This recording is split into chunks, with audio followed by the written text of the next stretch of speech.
Cerca de 6,1 bilhões de pessoas vivem na Terra. Muitas dividem uma mesma paixão.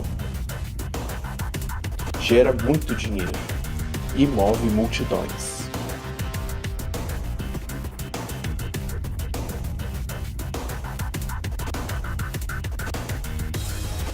A semelhança não é uma mera coincidência. Os jogos eletrônicos fazem parte cada vez mais de nossas vidas, nos influenciando das mais variadas formas. Sou o Antônio Felipe e minha profissão, eu sou ferreiro. Os jogos tiveram total influência na minha decisão como profissão. Players, qual é seu jogo?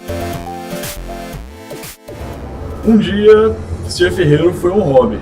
Começou como hobby. Porém, deu muito certo. E então assumi como profissão mesmo. Já tem 2 anos que trabalho com isso e tenho aprendido cada vez mais. Os jogos tiveram total influência na minha decisão como profissão, na minha, na minha criatividade para fazer tais peças, para gerar tais peças, não só replicá-las. Mas eu acho que tudo que eu faço, os jogos foram fundamentais, tudo que eu sou. Eu acredito que os jogos, ele tem muito a ver com a pessoa humana, principalmente comigo.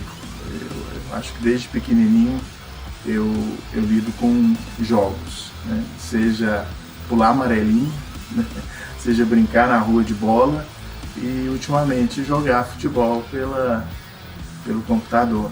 Lá nos meados dos anos 90, um tio meu me levou, eu só brincava, era uma criança ainda, meu tio me levou para uma locadora.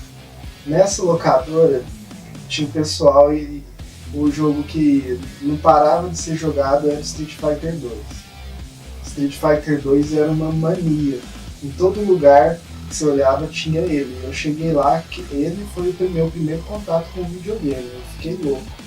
Achei aquilo fantástico, aquela tela, aquelas cores, aquele visual cômico. Eu ficava maravilhado, cada personagem tinha uma cor diferente. Bom, então, a locadora de videogame teve uma época que virou uma febre, né? Muita gente estava montando locadora, muita gente saía do serviço, às vezes pegava o acerto, comprava 3 televisões, 3 videogames e montava uma locadora. Às vezes achando que era um negócio muito rentável, porque sempre vivia muito cheio, né? Mas tinha muita parte a despesa era alta, né? Energia elétrica, manutenção, a gente trabalhava bastante. Na minha locadora, eu costumava abrir 8, no máximo 9 horas da manhã já tinha que estar aberto. Os meninos já estavam às vezes na porta esperando. E fechava 10 horas da noite. Isso era de segunda em segunda, né? Às vezes domingo fechava um pouquinho mais cedo, fechava 7 horas da noite, 6, 7 horas.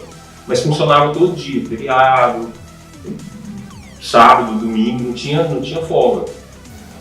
Então foi um tempo bom, um tempo muito bom, infelizmente terminou, né? Porque a tecnologia de hoje está muito avançada, o videogame com uma geração bem mais avançada, não permite mais o acesso à locadora, já não é mais interessante.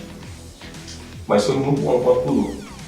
Então, na década de 70 foi quando eu trabalhei era numa eletrônica, numa casa que cuidava, mexia com videocassetes e televisores. E o dono resolveu então trazer para dentro da eletrônica fitas de videocassete para locação, e também era na época do Atari, né? E o Atari é interessante porque é um dos primeiros jogos de cartucho. Então, trazer esses cartuchos para serem locados. E era muito interessante, porque o pessoal ligava na eletrônica para reservar o jogo tal, para reservar o filme tal. Então, aquele final de semana tinha que deixar reservado para aquelas pessoas. Então, muda um pouco o comportamento até de alocação mesmo, ela começa a mudar os pacotes, né? Era muito comum as pessoas pegarem 3, 4 filmes e 4, 5 cartuchos de Atari. Bom, o princípio assim, da locadora de videogame, elas começaram basicamente como a locação do locador de vídeo. Alguns locadores puseram um tipo de videogame para ser locado, a pessoa leva para casa e jogar no seu aparelho. Isso desde a época do Atari. Eu já tinha locadora nesse ramo. Só que o videogame era uma coisa muito cara, muito restrita, assim, né? A gente não tinha importação direta dos produtos.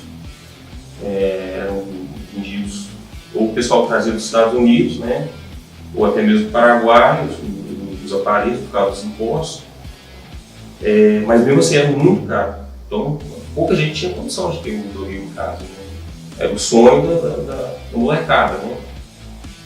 O jogo hoje ele está muito próximo do cinema. O cinema é uma arte. Então, quando a gente pensa na produção cinematográfica, produção audiovisual, nós temos que pensar também nos jogos, né? E é muito interessante porque você tem jogos hoje com cenários fantásticos, com cenários de filme, com deslocamento de câmeras, com profundidade, com a parte sonora dele, com trilha sonora específica, com trilha musical específica para aquele jogo. Então, ele acaba sendo uma arte. São orquestras tocando uma música para um filme, ou, aliás, não um filme, né, mas um jogo que a pessoa vai jogar ali.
Eu desde pequena eu gosto de música, porém eu não tinha muito interesse em tocar, tipo, alguma coisa. Eu gostava, tipo, assim como toda criança, quando você pega um teclado, você começa, tipo, simplesmente ficar brincando sem fazer nada que faça sentido.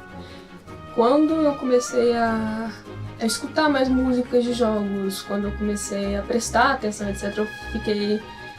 Nossa, seria muito legal se eu soubesse tocar essa melodia. E daí começou com Mario Galaxy, por exemplo.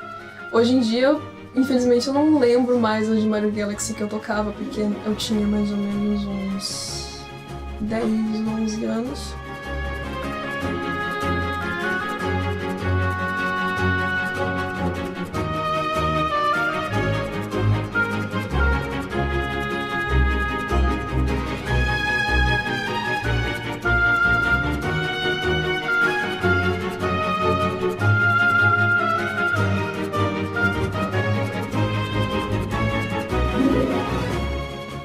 Mas foi tipo por aí que começou, eu começava a tocar as musiquinhas de Mario Kart também.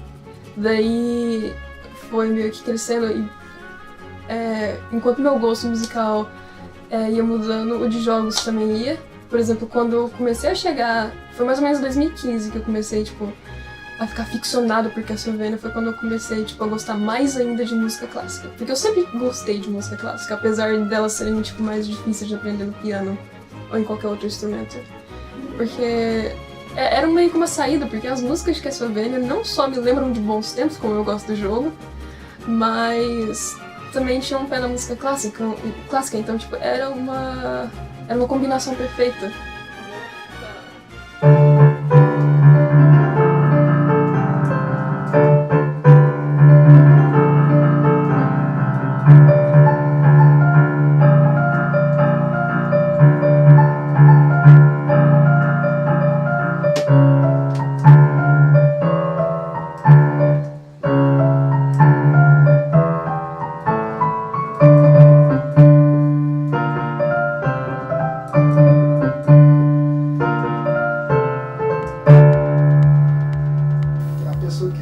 tema de Castlevania já reconhece. Além da música, ainda tem a arte, que depois do Symphony of the Night, a arte ficou muito linda, as ilustrações do jogo é uma coisa muito bonita.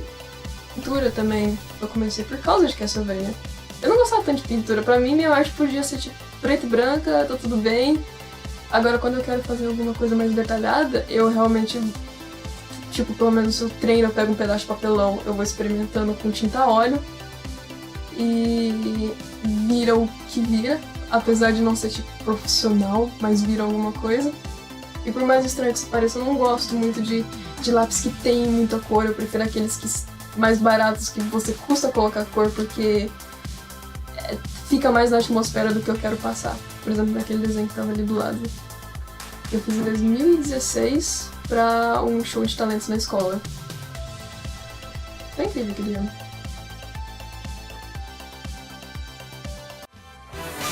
Pelo poder do cristal lunar! Transformação!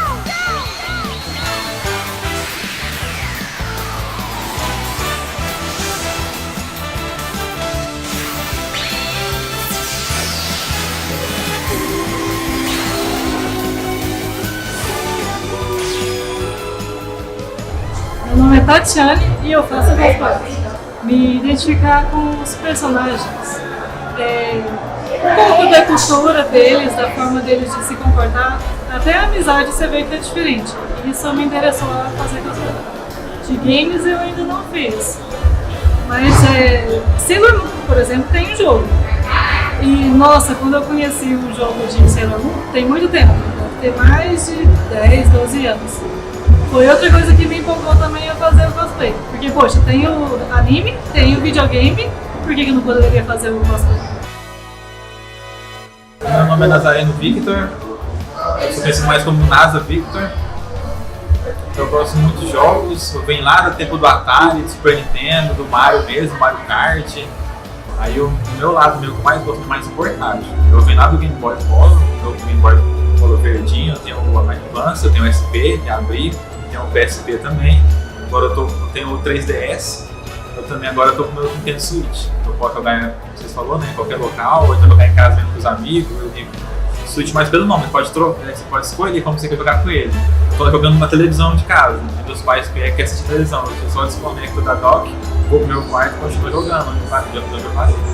Eu aprendi muito na parte da leitura, também inglês, aprendi muito a falar inglês e ler o inglês com os jogos, sair um pouco daquele técnico do inglês de cada jogos, porque até mesmo eu gosto muito da Nintendo, a Nintendo não tem muito jogo em português, eu tenho que saber o que está acontecendo, eu jogo muito Zelda no Switch, aí tá tudo em inglês, eu tenho que ver o que está acontecendo, mas aquele mundo aberto lá do Breath of the Wild, é isso mesmo, eu sou mais da leitura, não pronunciar.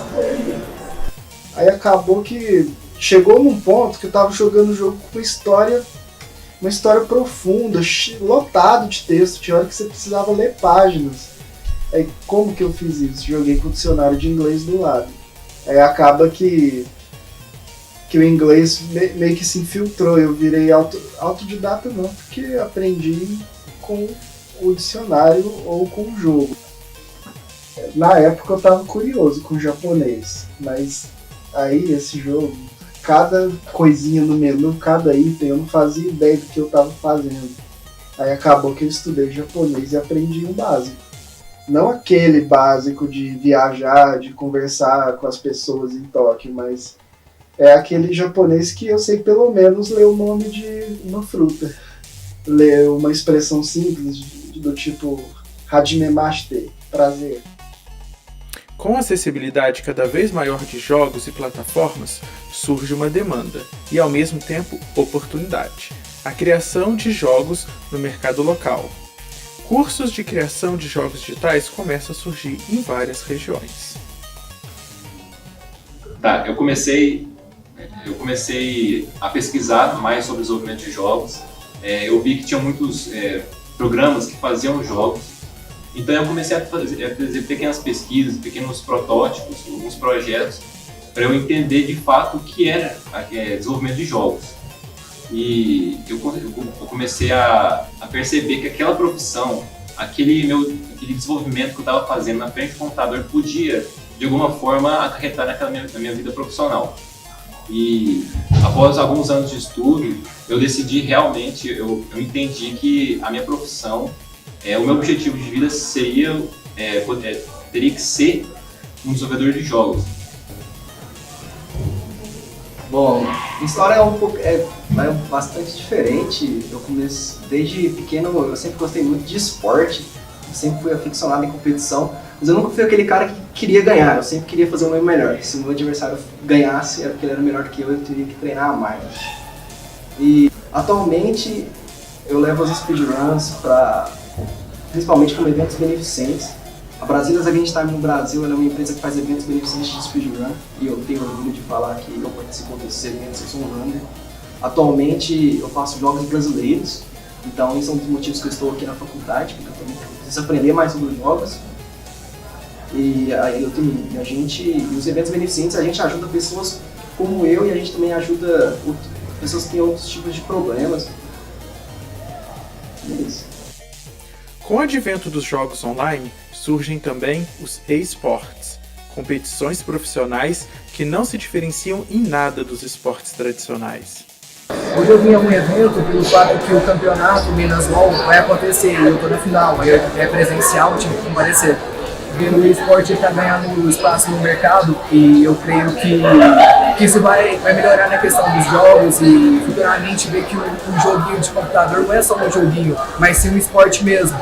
E creio que com isso a comunidade brasileira vai poder crescer com relação ao cenário mundial.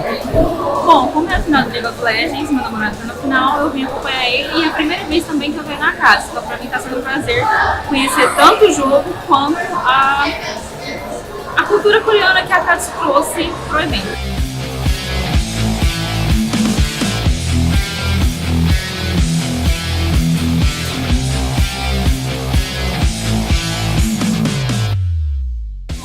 Alguém que joga sendo que eu não jogo, na verdade é fácil, mas eu queria preencher essa lacuna de que eu não jogo.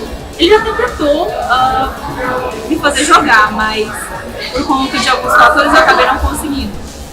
Mas é interessante ver ele jogar, é interessante essas pessoas que são dos jogos. Eu queria ter esse amor maior, essa proximidade maior, mas eu preciso de um empurrãozinho. Eu acho que ele vai ajudar nisso.